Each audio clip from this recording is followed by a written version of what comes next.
السلام علیکم ګرانو دوستانو. ډېر ملګري چې کله نوی لیسنس والي نو وایي ډیلورو کمپنۍ ته به لاړ شو. نو د ډیلورو کار اسان دی،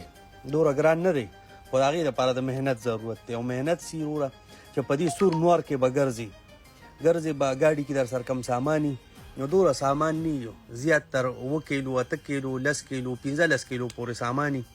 دا به لاس کې راوالی ښه مزدارو. اول خو چې ته بلډینګ ومومي پارکینګ ومومي د هغې نه پس به ته ډیلیوري کې بیا به وروره په دې سور نور کې ښه مزدار روان شي په یخه یخنۍ کې روان به یې وروره پیاده بیا دې د بلډنګانو کې ستا لپاره محسوس لفټونه دي 2 لفټه به یا به یو لفټي که هغه شپېته چاته بلډینګ ولي د ډیلیورو والې دپاره به صرف یو لفټ استعمالیږي دی نورو لفټونو کې نشي تللی دی ته الاوډ نه دي. اول به ته لاړ شي سیکورټي والے به ته وایي چې دې ځای پارکینګ مه لګو دې ځای ولګو دې ځای ولګو. د ویډیو مطلب مې صرف دا دی چې کم نوي کسان دي لیسنس یې والي نو د ډیلیورو کمپنۍ ته چې راځئ لومبی چا سره وګرځئ دوره یار دوست سره ملګري سره وګرځئ ډیلیورو باندې ځان پویه کوئ چې تاسو به ډیلیوري په څه طریقه باندې کوئ. دا اوس شکر الحمدلله لیفټ ماته کولاو د وګوره زما څومره ښکلې وی آی پي لیفټ د ډیلیورو دپاره سپیشل لیفټ دی. دا جدا لیفټ دی دې کې به ډیلیورو والے ځي راځي بل څوک پکې نشي تللی راتلی ماشاءالله صفایي هم ښه ډېره یو. دا اوس موږ لیفټ ته راوختو د خیره سره اوس به ځو او بره مال کې به ډیلیوري ورکوو.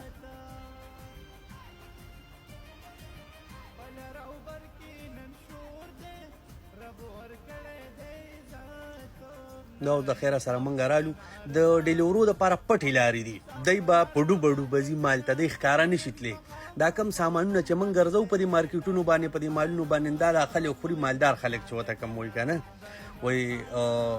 دا دنیا خو د مالدارو دپاره د غریب خو په کې هسې ځان شامل کړی دی. دا وګوره دا غریبانان ناست دي وروره دی په انتظار دي دا مال ته زه په پټه لاره باندې رادننه شوم دا زه به دا ډیلیوري وړم خو دلته کې خلک ګرځي راګرځي زنانه دي نو ویډیو داسې نشو کولی ځکه چې بده خبره ده. بل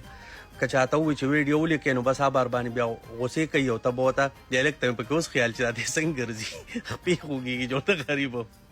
نو چې درته ووایي چې ویډیو ولې جوړوئ نو بیا بار باندې غوسې کوي ته به ورته وایي چې سوري تا به در باندې غوسې کوي ته به ورته وایي چې سوري زموږ دا جنګ وي که نه دلته مسافر چې ته اکثر وایي جنګ مې وکړو که نه عربي سره مې جنګ وکړو یا مې ارباب سره جنګ وکړو دغه جنګ دی یو چې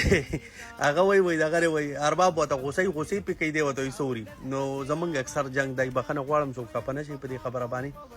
دا اوس زه رالم دې ځای دا لیونی ناست سره موبایل کې اړمه ده زه رالم دلته زه ډیلیوري ورکوم. ډیلیوري چې زه کوم دی ورکوم دلته وروره کچن ته به ته دننه راځي د کچن په لاره باندې پټه لار چې ورته وایي دا پکې سکینر دی وی ما ورته موبایل ونیوه. دا اوس دلته بیا دته به انتظار کې سرجي ته به انتظار کې هغه به راځي تا نه به ډیلیوري اخلي او تا ته به سټمپ لګوي او تا ته به ساین کوي په پیپر باندې. زه رالم اوس به یا پلپینې صاحب یا به ملوارۍ صاحب هغه به راشي او ما ته به ساین کوي. دا اوس هغه پسې ګرځم اوازونه ورته کوم چې بای ایکسکیوز می راشه ما ته ساین وکړه دا دی راغی دا سټمپ دی ولګوي او ساین وکړي نو ډیلیوري به دته ریسیو شي. نو په یو ډیلیوري کم از کم ستا 20 منټ نه والي تر 30 منټه پورې هم په ډیلیوري لګي ګورې. اوس د دلته نه موږ د خیره سره رابار شو یو ډیلیوري وشوه. دا صرف په دې مقصد باندې کومه چې زیات ملګري بیا ډیلیوري والا بیا کمپنۍ والا پاسپورټ نه ورکوي یو سل مسلې ورته که نه نو ډیلیوري دومره اسان کار نه دی که مطلب هر سړی وایي چې زه به ډیلیوري وکړم دې کې وروره ډېر ټینشنونه وي. بل په بلډینګ کې وروره تا ته بیا هغه فلور نه معلومیږي تا ته پکې هغه کچن نه معلومیږي چې چاله ته ډیلیوري وړي تا ته هغه نه معلومیږي په یو ځای باندې 15 او شپږ بلډینګ وي په هغې کې بیا وروره تا ته ځای نه میلاویږي خاص تا ته ډیلیوري والا ته پارکینګ نه میلاویږي دی به پارکینګ پسې ګرځي نو چې پارکینګ تا څومره لرې وکړو څومره د بلډینګ نه لرې ګاډې پارک کړو نو دومره به تا ته ګرانه وي په واپس راتلو کې بیا پتلو کې تا سر لاس کې 8 کیلو غوټه وي او دې سره ګرمۍ کې ځي مزیدار روان نو سړي ته بیا تکلیف وي. دا اوس دې مال کې وګوره خلک پکې څنګه ګرځي موږ به پکې غلي غلي ګرځو ګو دی ګلی باندې به کړه موږ وردن نه شو بیا په ډوبه ډوبه روان شو د خیره سره.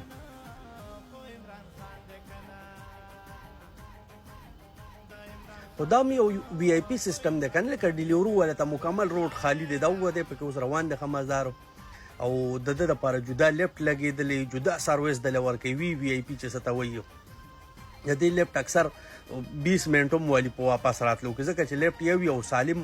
بلډینګ په یو لیفټ باندې چلیږي نو لیفټونه او داسې پار بلډینګ کې کم از کم 4 او 15 لیفټونه یو خو د ډیلیورو والا لپاره پکې یو دا ملګري پکې چای راغستې وه دا اوس زه رابار شوم له خیره سره ما یو ډیلیوري کمپلیټ کړه او زما ګاډی اوس هغه ځای ولاړ دی د خیره سره ماشاءالله ما سره د ویګو په شان ګاډی دی ډېر غټ ګاډی دی تاول را تاول یې ګران دي دا مخامخ تاسو ته ښکاري ګاډی ډېر غټ دی او بس اوس پر خیره سره د دویمې ډیلیورۍ په مخ باندې روانېږو انشاءالله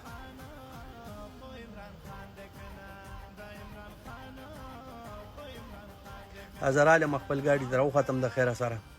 اوس به بیا بلې ډیلیورۍ په تکل باندې روان شو د ورځې دغه 20-25 ډیلیورۍ زیاتو کپنو کې 60 ډیلیورۍ 85 او موږ چې کومې ډیلیورۍ کوو نو دې کې سامان ډېر نو موږ له 20 ډیلیورۍ راکړي 15 ډیلیورۍ دا مې جانان دی غره مې جانان تصویر هم لګولی دی په موبایل باندې او دته ګورم خوشحالېږم ډیلیورۍ له روانېږم نو خان صاحب دیدنونه موږ هر ټایم کوو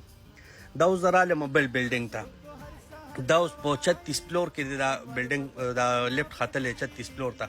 ما سره دا وړه غونډه غوټه را خو زه په عام لیفټ کې نشم ختی په کوم لیفټ کې چې دا نور خلک خیږي دا اوس دی 40 ته وخته دی په بره روان دی زه ورته کته ولاړې من دته به زه تر هغې انتظار کوم تر څو دی راغلی نه بل دې ځای کې دا بورډ لګولی دی په ډیلیورو والا باندې ناوخته نو دی وایي چې کله دا صفایه والا خپل بیګونه را جمع کوي نو په هر لیفټ کې په هر فلور کې به دا لیفټ ودرېږي او سامان نه برالي نو چې تاسو به یې سرچیر نه کوئ چې ولې تاسو هر لیفټ کې ودرېږئ او بوجی رالی